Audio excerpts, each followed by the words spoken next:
¿Qué es lo que nos hace realmente felices? ¿Qué es lo que nos hace auténticamente felices? ¿Cuál es la razón de nuestra vida? La respuesta la compartiré en este nuevo vídeo. La razón, por supuesto, es amar. Amar a Dios como Padre, amar al prójimo, amarse uno a sí mismo y amar a la creación. Con eso os deseo, recibe, como siempre, un gran abrazo de paz. Saludos.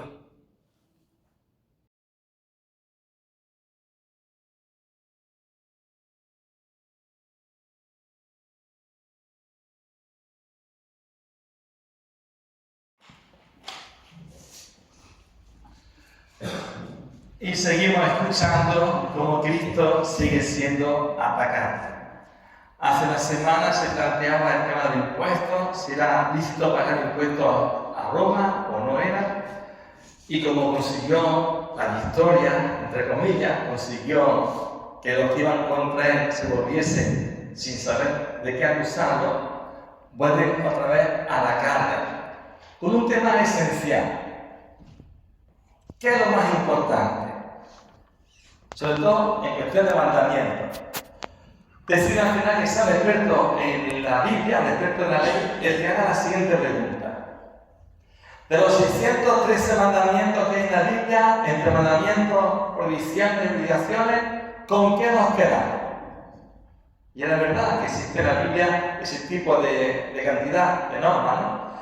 También es verdad que cuando surgía alguien con una idea nueva de la religión, le preguntaban también esa cuestión, ¿qué mandamiento es importante?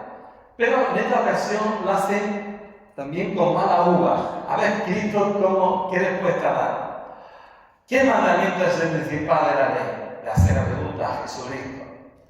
Y él responde con una frase que es una oración que todo judío la rezaba al día varias veces, también el propio Jesucristo. La frase comienza con una palabra en hebreo, se llama Shema Israel, que significa escucha Israel.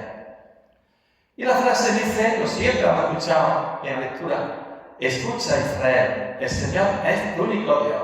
A Él lo amarás con todo tu corazón, con toda tu mente, con toda tu alma, con todo tu ser.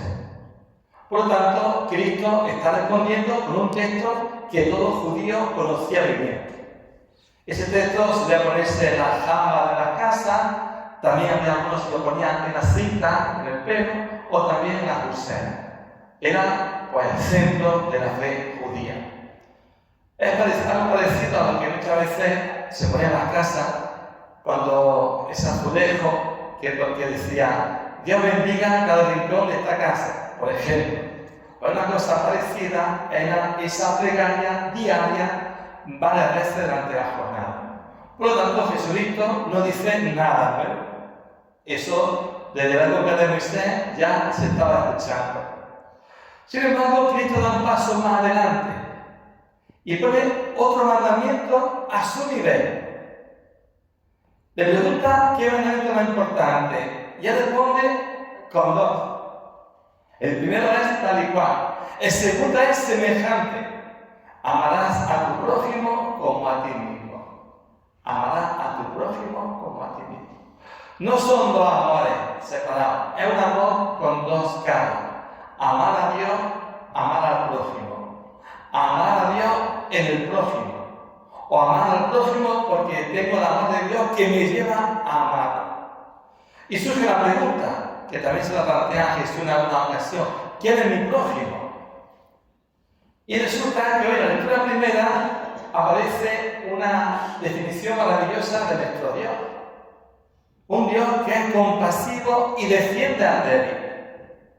Comenzaba diciendo el buen trato hacia los migrantes, el buen trato hacia los huérfanos y hacia la viuda. Porque eran, dentro de la época de Jesucristo, los grupos sociales más indefensos, más débiles, más frágiles. Incluso pone también que si presta dinero a una persona, sobre todo si es pobre, no le pongas intereses, no le cobres intereses. Y por ejemplo, si tienes que coger su abrigo como señal, al llegar la noche se lo devuelve, para que pueda esa persona abrigarse. Y si no lo hace, decía el texto, más o menos, mi venganza será terrible. Es decir, que Dios en ese pasaje, siendo del Antiguo Testamento, nos muestra un rostro muy cercano a ese Dios de Jesucristo. Ese Dios que se vuelca con el que más sufre, con el más débil, con el más indefenso. Y así se aparece ese compromiso y es la imagen completa. Hoy señalando a la persona que esté peor que nosotros, a la cual también podamos ayudar. Cuenta la historia que una vez una periodista que fue a entrevistar a una mujer con 85 años a su casa.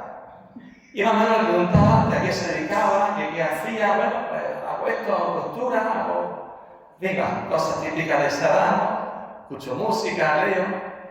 Y ya que estaba la entrevista muy avanzada, dijo la mujer, tengo que dejarte. Dice, ¿por qué? Es que ahora voy a cuidar a una anciana. Eso es amar.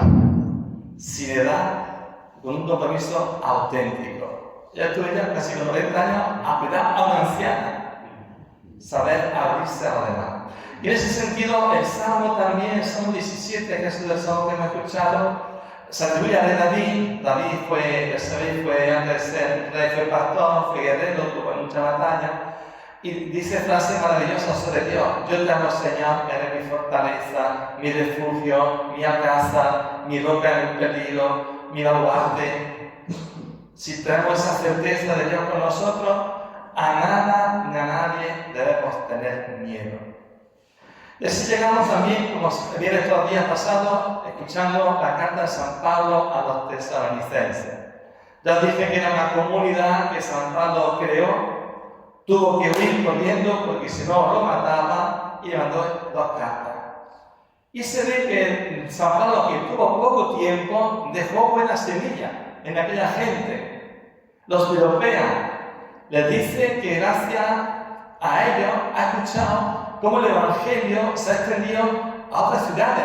Y pone el ejemplo de Acaya, por ejemplo. Son ciudades que estaban también cerca de Corinto. Todo eso está en Grecia. Lo cual demuestra que es una comunidad que recibe el Evangelio y enseguida se pone a transmitirlo. Y da buenos frutos. Y San Pablo se lo agradece. Y San Pablo le anima. Hoy pasa igual. Tenemos que sentirnos también misioneros, llamados a llevar esta noticia a otras personas. Y luego también digo el Evangelio, el amor a Dios y el amor al prójimo como algo inseparable. Ese es en ese sentido, ¿qué ocurre para nosotros? Pues recogiendo el testimonio del Salmo, el testimonio de la lectura primera, tenemos que tener un corazón que sepa abrirse a los demás. Que la gente sepa lo que Jesús dijo en alguna ocasión. Seréis mis testigos si os amáis unos a otros. Ya en el siglo I había gente que a los cristianos decían, mirad cómo se ama. Porque le impactó muchísimo la forma en que los cristianos tenían su estilo de vida. Ahora dejamos al Señor ese gran compromiso por parte de nuestro Dios y ojalá que nunca nos cansemos de amar. Es el camino para ser feliz. Es el camino para afrontar cualquier tipo de adversidad. Y es sobre todo la razón de nuestra vida para vivir auténticamente el Evangelio de Jesucristo. Que así sea.